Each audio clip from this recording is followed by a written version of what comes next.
has spent 29 years helping businesses grow through digital marketing. During that time, he has generated more than 100 million in Google Ads revenue for his clients. Today, he's here to share how businesses can use online marketing strategies to achieve sustainable growth.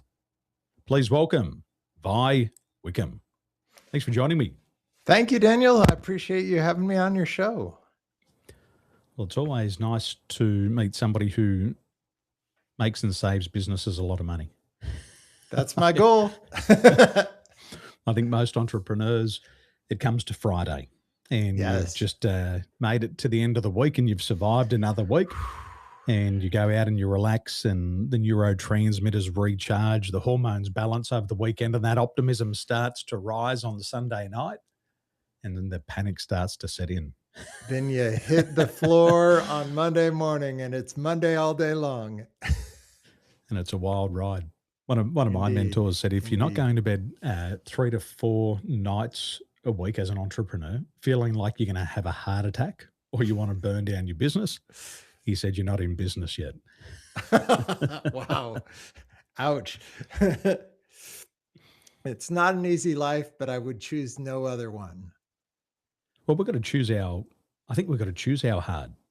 For some people, absolutely, they decide on a career path and they work for somebody and that's hard, but it's their choice. Yeah. And then some people say that path's not for me. I want to go work 24 hours a day as a business owner, 7 days a week. I want to blame everybody, but accept full responsibility at the same time. And I want to choose that hard. Other people say, you're bloody crazy. Yes. Well, the great thing about being an entrepreneur is you get to choose which 80 hours a week you work. Yes. In America, they say that the average self-made millionaire works a minimum of 59 hours per week. And that's a big wake-up call. That's a lot of hours. It's a lot of hours. But I think a lot of people realize it's more like an 80-hour work week, as you're saying here. Because with business, you can't detach from it. You're always in it. It's always going up here. It's always going up here. It never leaves my mind. I was on my bike this morning. I got on the bike at 6:10 and went for an hour ride. And I'd say half of that time is consumed in business ideas. Sure. It's like when you get in the shower, you intend to wash, but you come up with all these brilliant ideas. And really, that's the joy of being in business, is that you get, if you're enjoying it, if it's the game you play, it's the game you choose, then you never work a day in your life. I mean, maybe that's trite, but I do really feel like that. I love the work that I get to do so much that, I would work till 11 o'clock most nights if I didn't have a lovely wife who says, Vi, it's 7 o'clock. Why don't you come sit on the couch with me? And, I got to say, I love her more than I love the work.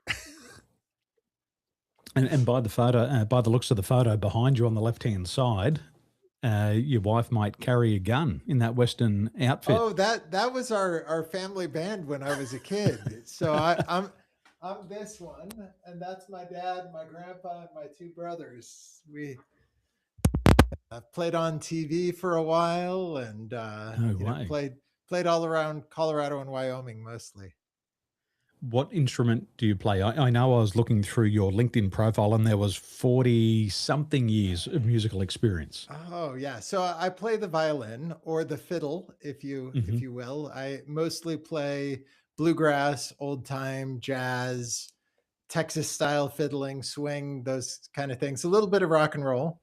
I do some studio work. I've released, I think, 8 or 9 studio albums. My album I released last November was #1 on the folk chart for the month of November, which that was pretty exciting. My first #1. So I love doing music too. I do everything I do all out. I only believe in, going for it. Wow. How did you get into that? Was it a family focus? What was it? Oh, it was the family thing. As you can see, Grandpa and Dad both played too. So My grandpa played guitar. My dad plays tenor banjo still, and played guitar and mandolin as well. And when I was 3 years old, they had me getting up on stage with them at church socials or whatever local event they were playing at. And I was singing "I'm a Little Teapot" and "Twinkle Twinkle Little Star" at 3 years old, and before you knew it, I was writing songs and playing the fiddle. Wow. Wow. What's the connection there between music and business? Uh, Oh, I like sound frequency therapy, and sure. I used to Oh, play the me guitar, too. but Yeah, I didn't necessarily have a passion for the guitar. sure, What's your sure. connection? Well, the way I see it is that everything in life that you do, you can see through music as well. So, in music, I learned to be disciplined. I learned to work hard and to have exacting standards. When I was in, I don't know, 12 years old or so, I started winning some money in fiddle contests. And, I won my first $75 and I thought, maybe I'll start practicing. And, I started practicing harder and harder. And by the time I was 15, I went to the National Fiddle Contest for the first time. And I thought I was pretty good because I was, winning or taking second place at a lot of contests in Colorado and Wyoming. And I came in 56th out of the 63 contestants. So I learned humility as well. And I learned that I had a lot of work to do. And, through high school, I practiced an hour or two every day, for those 3 or 4 years, to get to the point where I was competitive and I was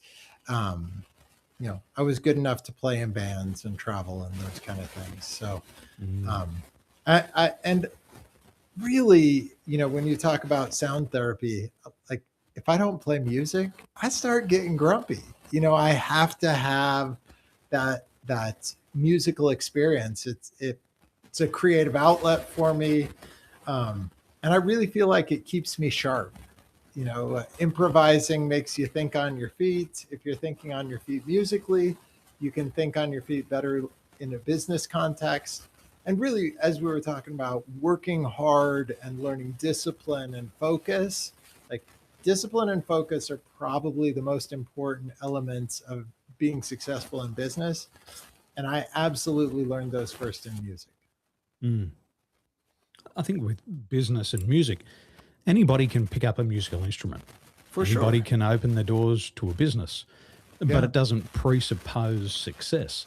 Right. With music, there's significant amount of practice required. You've got to Absolutely. become a real subject matter on your instrument because the fiddle to the guitar to the drums to the didgeridoo, it's a Yeah. totally different discipline.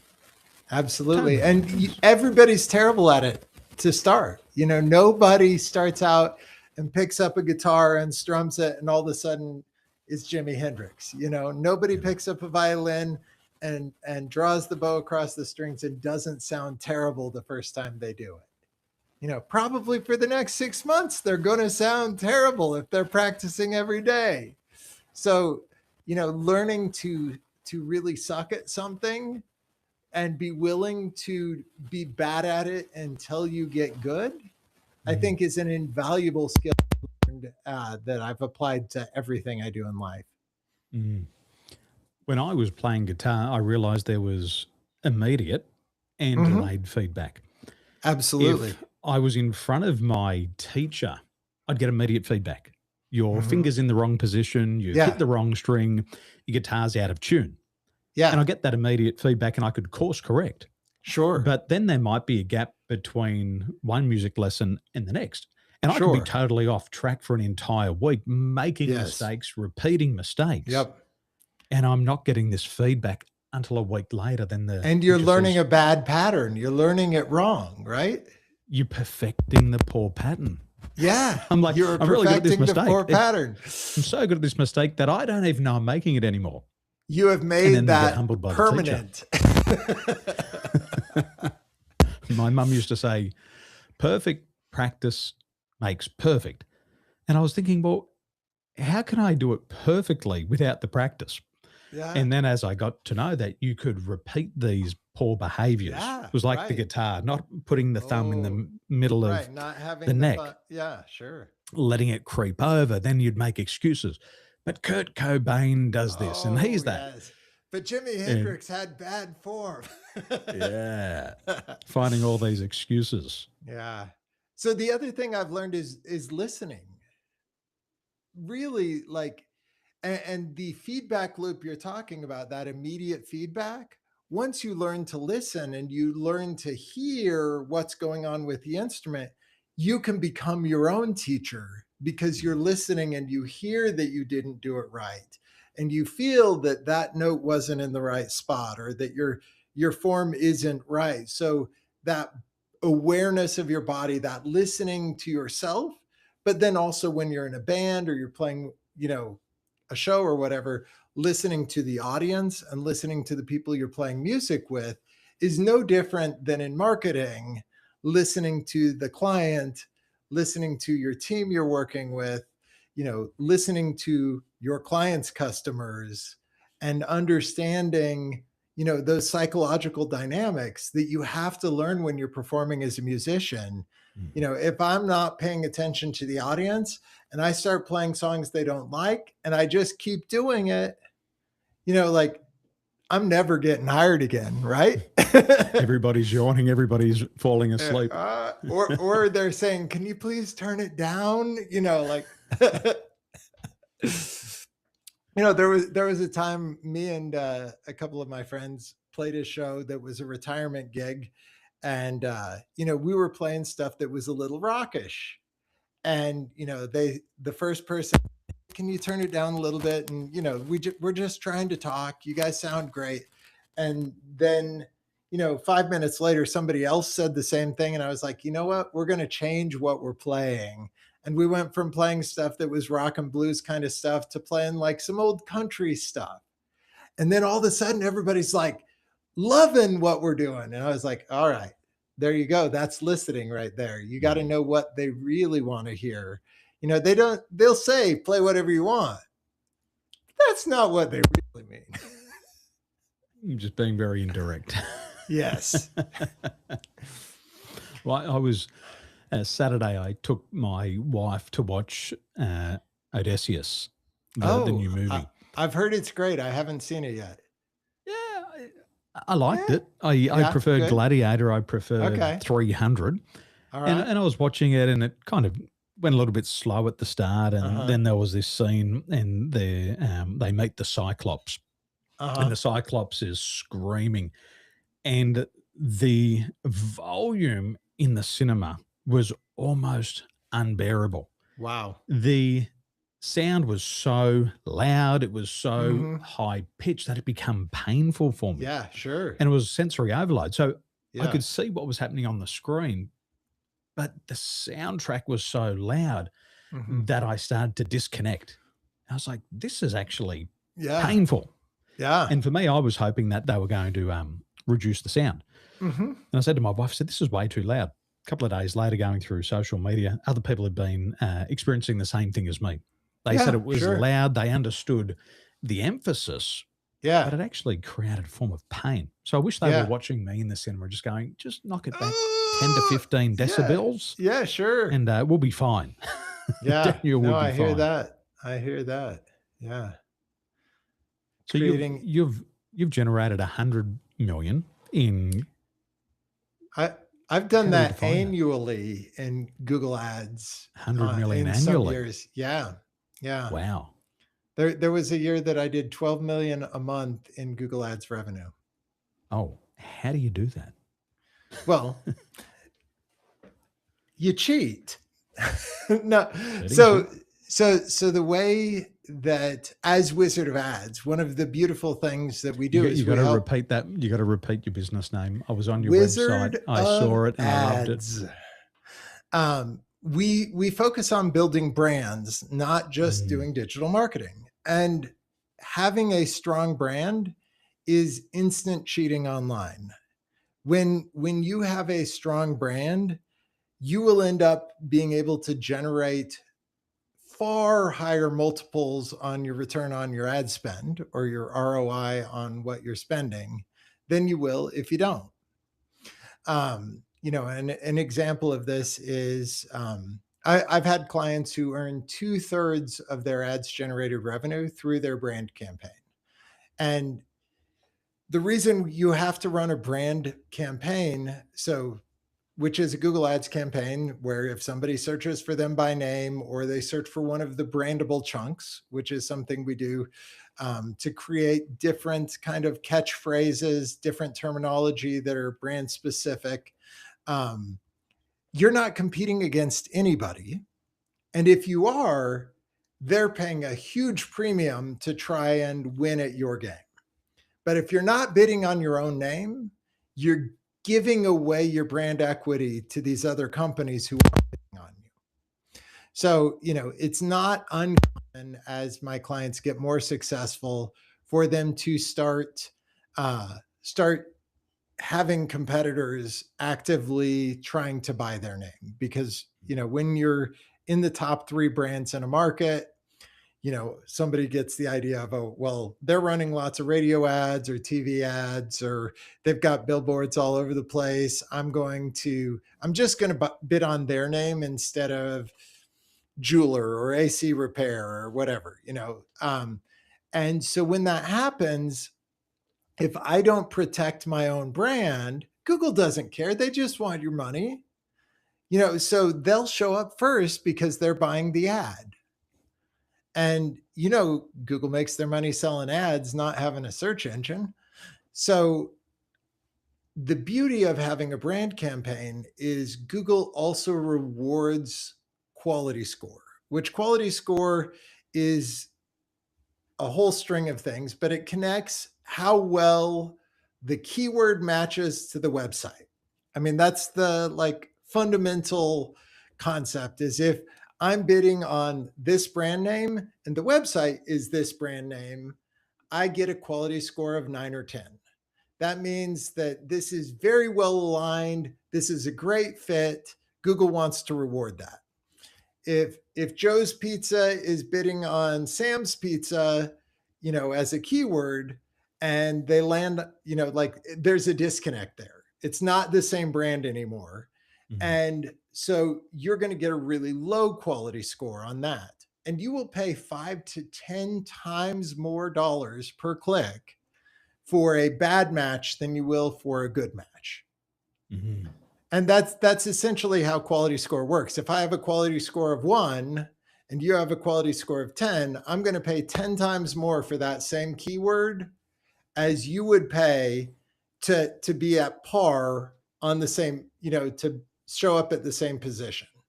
Mm-hmm. And so, I have good branding that I'm working with. So by working with my other Wizard of Ads partners who do mass media and who do,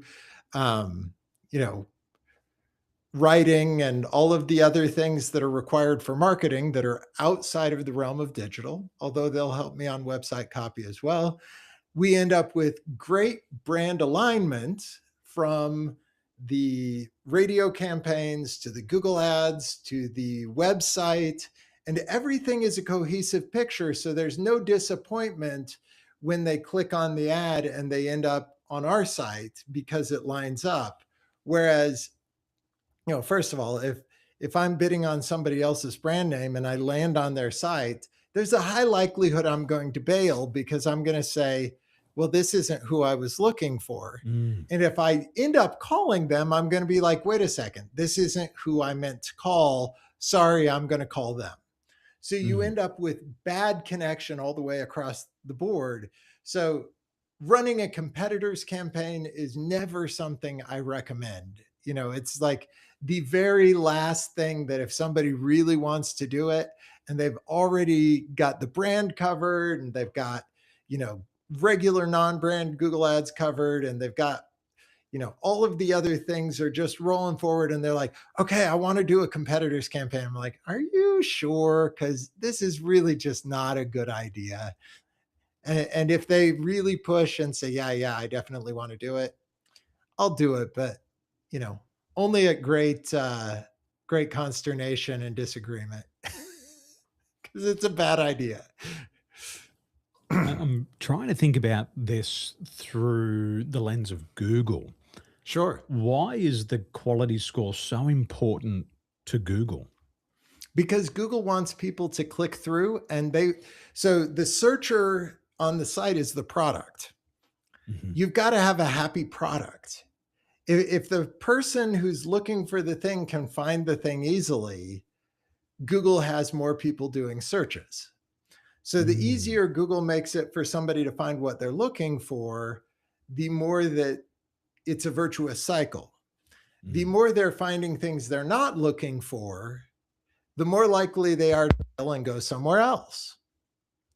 So Google's incentive is to have happy searchers and to get as much money out of those people as they can, which means that as the customer of Google, as the advertiser, you're fighting to one, be relevant and to have continuity between that whole experience. And you're also fighting that Google is trying to manipulate you into spending more money than you should for every single one of those clicks or every single Mm. opportunity you get, because Google's incentive is, I liken it to Western medicine. Western medicine's incentive is they get money when you're sick. They don't get money when you're well.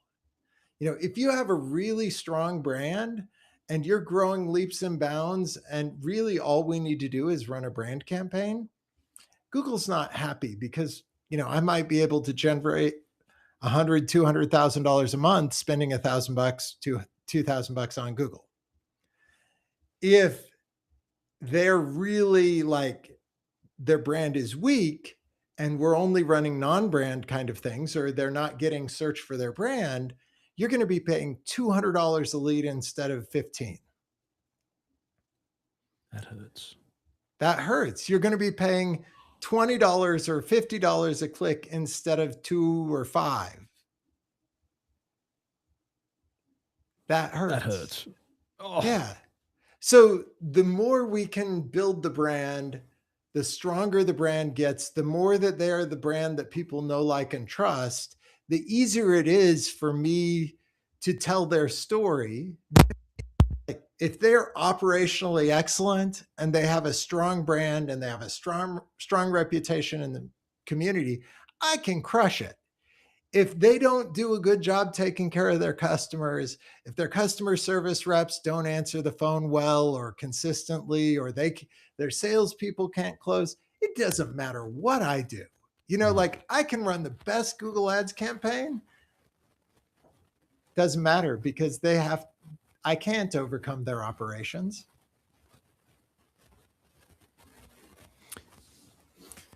I get it from the Google experience now, because I can imagine how frustrating it would be for a searcher. They type something in, they get a pop-up at the top. All of us are lazy. We want things to be easy. Whoever paid Google's the most. recommend these 3 things. Yeah. I've clicked on it, and now Google sent me to some page that's totally unrelated. Right. Screw Google. I'm off to Safari. Yeah, I'm off to another platform. I'm going to use going to search Bing. I've done that on social media before. Sure. I've clicked on an ad and I'm going, this is fantastic. It must not be clickbait. And then you click on it and it goes to something totally unrelated. I'm confused. And I'm looking at the phone going, I'm confused, and I know confused people don't buy. Right. This makes no sense. 1 + 1 should equal 2, but this doesn't even equal 2. Well, and that happens all the time on Facebook, where you have ads that have a high click-through rate because it's an ad that's relevant to the person, but they send you to a page that doesn't have the thing they're advertising. Like, that kind of disconnect is just flushing your money. Like, if you don't have a cohesive experience, it's a waste. You know what hurts? When you might have to pay $200 for a click. But the other thing that hurts is when you hear of people spending $1,000 a month and getting $100,000 in return. And you start to think, what's wrong with me? What's wrong with Yeah. my campaign? Yeah. There's obviously people And, doing the things that I want to do, and it's got to be a yeah. strategy. Yeah. Well, and it absolutely is. Strategy, it's tactics for lunch. And most digital marketers play the games of tactics. And I'll tell you, like, when we're talking averages, a competitor's campaign usually is like a 0.5% to a 1% conversion rate. So like one person in 100 is duped into contacting you when you confuse them. The non-brand, like general, jeweler near me, fishing rods near me, HVAC near me, those kind of searches are generally 5 to 15% conversion rate. Like 10% is really actually really strong. But if you're doing 5%, you're in the hunt. You're doing good. But like if you did a competitor's campaign and got 5% return, I'd be like, wow, I have no idea how you did that. You must have really tricked some people. But when you're running a brand campaign, on average, our clients are getting a 25 plus X return on that spend. It's not at all uncommon for a 40 or 50X return on that spend. And I've seen it over 100X a few times. So Well, I can tell you my story. I was below 1X. I had a campaign and I said to the campaign managers, this is the target. This is who we should be going after. Yeah. And they said, but they're expensive leads. And I said, well, you can get as many cheap leads as you want, but they're going to be the wrong target. Sure. And they said, well, we're going to optimize the campaign. And so I said, okay, well, you're the experts. My vote is for these people. Ignore the rest. Sure. So they went to market. They're throwing, $500 a day at the campaign, and the leads are coming in and they're celebrating success. And I'm looking at the names coming through saying, I don't recognize these names. In the history of my business, these names have never showed up in a program. Yeah. And for me, that was kind of me trying to calibrate. It's like that feedback when you're playing the fiddle. Yeah. Am I hitting the right note or not? And I'm looking at the names and I'm like, this musical note here doesn't resonate. Right. And so a week went by and I ran the webinar. Yeah. And there was 400 people who registered, 100 people who were supposed to show up, which we expected. And then when I actually pressed go on the webinar, there was about 10 people there. Oh, and I looked at the names and went, these are the wrong names.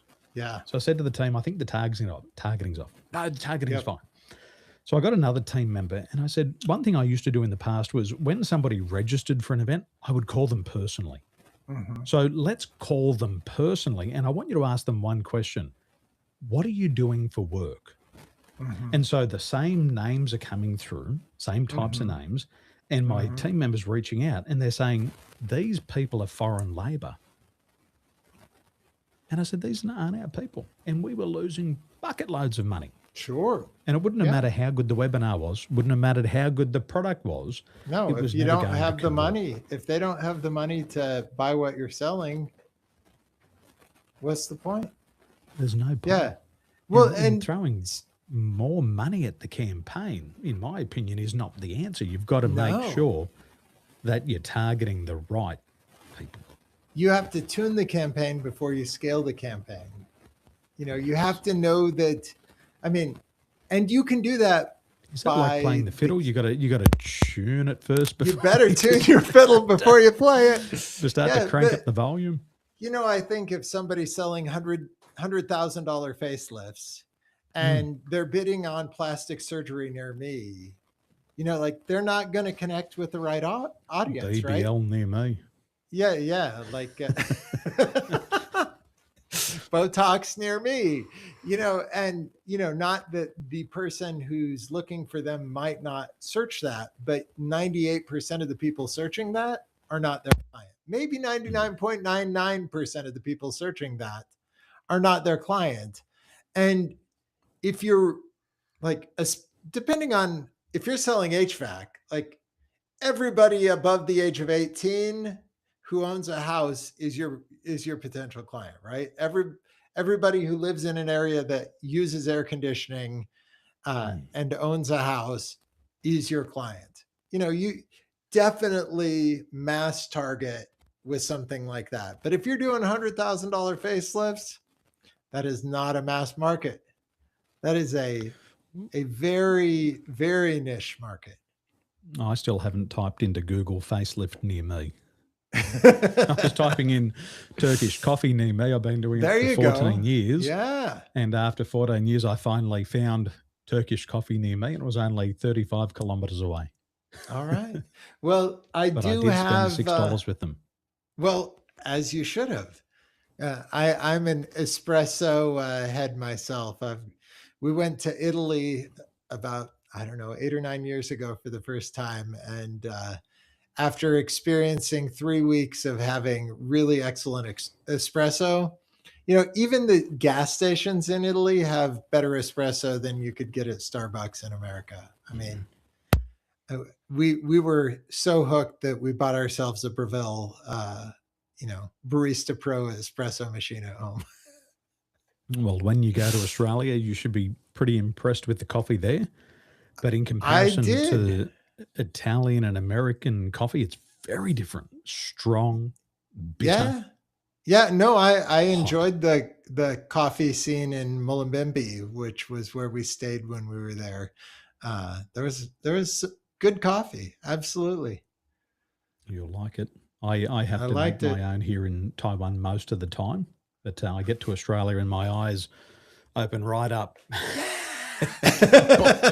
Woo! Coffee. 7 o'clock in the morning. Eyes are peeling back. Heck yeah.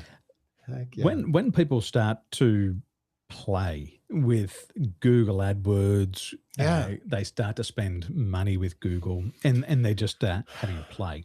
What are some of those early mistakes that they tend to make? Well, you hit the nail on the head with your experience. Targeting too broadly on Google Ads is one of the first thing so many people do. My daughter was working with her wedding videographer. She's getting married 2 months. I'm very excited about that as well.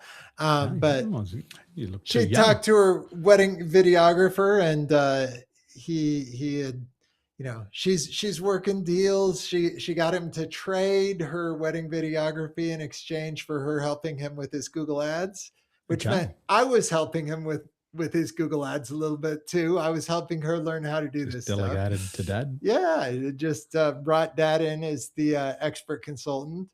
And, we looked at the campaign. He had paid somebody $1,000 to set this up. And then he was spending $10,000 a month for 2 or 3 months and hadn't gotten a single good lead. Wow, that hurts. And so we reviewed the account together. And this is a wedding videographer who does weddings in the Colorado mountains and in one town in like Wisconsin or Iowa where he grew up. Like, this is very, very small area that he targets. So the person who set this up was targeting the entire United States and was targeting all things videography and all things photography, including commercial and fashion. And, again, 99.9% of his money completely wasted, if not 99.999% of that money. Those are not the people he was looking for, just pissing in the wind. So, like, not targeting the proper geography. If you're a local service business, target your locality, at most 30 or 60 miles outside your locality, but, keep it local. If you're only targeting, if you only sell to women, I would rather grab the audience that's just women in Google, that's probably only gets a third of the women, and hit them hard, than I would get all the unknowns and all the men. Like, if I only sell to women, why would I worry about everybody else? Just in case. Just in case, I mean, I might as well spend 2/3 of my money on the people that I don't want to reach because, just in case. Just in case. Years ago, I was in Sydney and I ran an event, and I had a team of marketers do the event for me, and they filled the room. Sure. They filled the room, and I was like, oh, wow, this is a That's full great. room. Yeah. And nobody purchased. And I was like, well, that was just vain. I got this full room and no buyers. I hope you got some video footage. That was before video, but the coach, he said, Daniel, what you got to do is when you get up on stage, you got to break people's state, and you got to get them up out of their seat, and you got to get them moving, and you got to dance at the front. And I said to him, I don't dance. I went to the nightclub once with my wife, and she thought I was a robot. I said, I don't dance. And I said, this is not right. He's like, no, you got to do it. So I followed my coach's advice. I did it, and I just felt really incongruent. And I looked at the audience and I went, they're lovely people. They're not buyers. Yeah. I could see it when they walked in the door. They're not the right people. And I said to them that week, I said, look, whoever you've targeted might work for you, but they don't buy me. My people need me further down the line. You're kind of like the first station on the railway line. They're getting on at the start, but my people tend to hop on towards the end. I know this. And I said, look, you got to retarget. So they retargeted, they went after what I wanted. And the following week, I had 17 people in the room. Same room, previous week was 45 people, and now I've got 17. And I thought to myself, oh, I've gone backwards. But I looked at them and I said, these are the right people. Out of 17 people in the room, 13 people took the $2,500 program. There you go. There you go. And I was like, that's what success is. You reached the people who were looking for you. You connected with those people who were your people. Exactly. And ultimately, when we're doing relational marketing, when we're brand building, that's what we're doing for our clients. We're helping them find their people, because we tell their story, and like, it's not going to resonate with everybody. Not everybody is going to like this person. But there will be enough people who like them to buy. And that's all you need to do. You don't have to sell to everybody in the market. You need to sell to your people. And you may have to tell everybody to reach your people, but you're only going to sell to the people who actually connect to you and the way that you like to sell and the way that you like to deliver your services. I'm in the area of personal development, professional development, leadership. Tony Robbins is a big player in our field. Oh, yeah. I've never spent $1 with him. Nor have I. It doesn't resonate with me. I don't want to be an audience of 15,000 sweaty, stinky people jumping up and down. That's not me. And I've never purchased it. And I think we've all got to get to that stage where we say there's people that we buy and there's people who buy us. Correct. And the fact that we might not eat McDonald's never takes it personally. No. There's a McDonald's down the road from me, and I've probably driven it past it 1,000 times and said no. They don't close their doors. They don't get upset. They don't say, oh, Daniel didn't buy. They're like, that's okay. It's not for Daniel. Even our programs, our businesses, your business, it's not for everybody. Yeah. But the people who they're it's not for, all my clients either, right? No, they're not.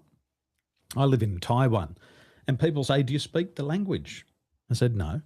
They said, do you have clients there? I said, not a lot. And they said, why don't you learn the language? And I said, well, with my type of work, I could spend a whole lifetime learning the language, but the concept doesn't translate. Sure. That makes sense. And so I could advertise, but in their model of the world, some of my products are not what they want. But I can. And it's not what they need or what works in their culture. Not works in the culture. Here we have a culture where people love to go to the temple and ask the god for advice. People will go there rather than a consultant, but it works for them. Where that concept doesn't exist in Australia. I don't go to church to ask God for business advice, but here they do. Yeah, they don't do so much of that in the US either. I like those mega churches. They got their sales and leads down pat. They have figured out marketing for sure. Thank you for joining me today. I love the name pleasure. of your business, Wizard of Ads. I looked at that and I got it straight away. I didn't have to think about it. I went, Wizard of Ads. Keep it simple. Keep it clear. I get it.